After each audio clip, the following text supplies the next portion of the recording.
Hello there and welcome to another edition of Rebels Unveiled. This time we're going to have a look at the Forces Special. I hope you enjoy. The winner of the Forces Special, Unveiled, also won the Armed Forces Melee. Mousetrap was due to represent the fire service but was unable to, as it had sustained severe damage prior to filming, which was caused in its Series 5 heat by its S3. As a result, Stan Launchbury of the Mousetrap team and Rob Heisman of Team Jurassic Park entered with Oblark. Oblark is the only robot not to appear physically in its team introduction. Of the 6 robots competing, only Subversion appeared in the main series, entering in 7th Wars. This was Julia Reed's last appearance as pit reporter. Every robot competing in the Forces Special ended up being pitted. These included Mega-Hurtz, which was pitted in the first round melee, and Unveiled, which won both for it and then the Armed Forces Melee, despite being pitted by Dead Metal on both occasions. The Unveiled team attempted to compete in the Third Wars with Dr. Evil. However, it was unfinished and the robot was remade into Unveiled, which then attempted to compete in the Fourth Wars. Unveiled fought all 5 of the other robots in the Extreme 1 Forces Special at some point, the only Armed Forces competitor to do so. Of the 6 robots that competed in the Forces Special, Oblark was the only one not to appear in any events outside of the Wars. The name Oblark is named after Rob Heisman and his 2 children, Nicola and Mark, taking the final letters of the names and adding them together. Rhino was one of the few Robots competitors to use the same name in Techno games. Shockwave was entered by the same team that entered with Flirty Skirty and Miss Isle in Series 2 and 3 respectively. Shockwave appeared in Techno games also, weaponless and called Quadsy. Shockwave was the only robot in its lone battle to not represent the United Kingdom Ministry of Defence. Both of Subversion's first round melees featured Sergeant Bash as one of the house robots. Subversion is the only one of 10 robots to debut in Extreme 1 and to fight in one of the main competitions, excluding Typhoon. The other 3 were Free Stegs to Heaven, Axor, Come and Get Rix, Fighting Talk, Fluffy, Neat Machine, Spawn Again, The Executioner and Draven. Subversion had attempted to qualify for the 5th Wars where it fought Corkscrew. However, Corkscrew Spinner failed to work and despite this it still managed to beat Subversion.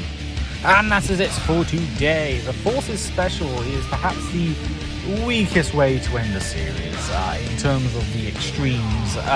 Extreme 2 probably had a better ending, whereas Extreme 1's ending with Forces Special was not very great. Especially when you had the brilliance that was the All-Stars final, or the Tag Team final and all that jazz. That was always a lot of fun. I found that far more exciting compared to that.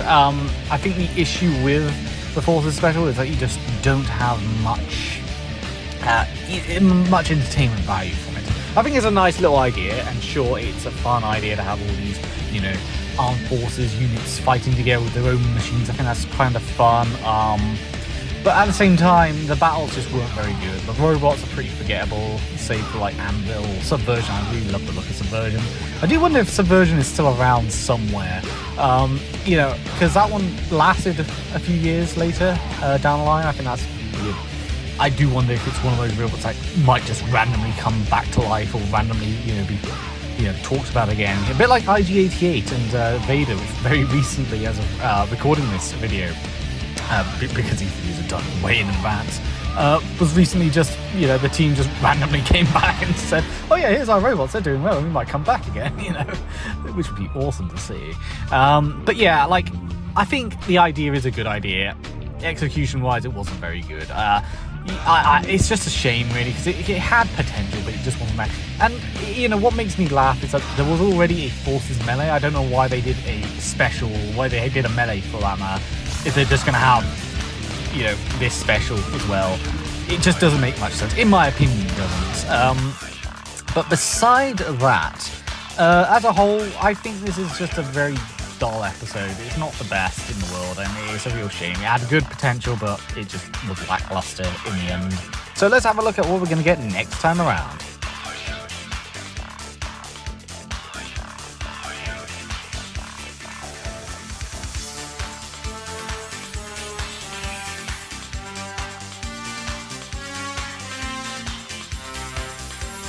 On to Heat P of Series 3. This one is perhaps the single most underrated Robot Wars episode ever, and I am going to go into detail during my review as to why this is such an underrated episode. I feel like a lot of people give this one too much flack, especially when it's actually a really fun, entertaining episode. And I'm looking forward to it, because this is technically Smitsy's first ever appearance, and it also features one of my favourite rodent robots, Ratus. I love it.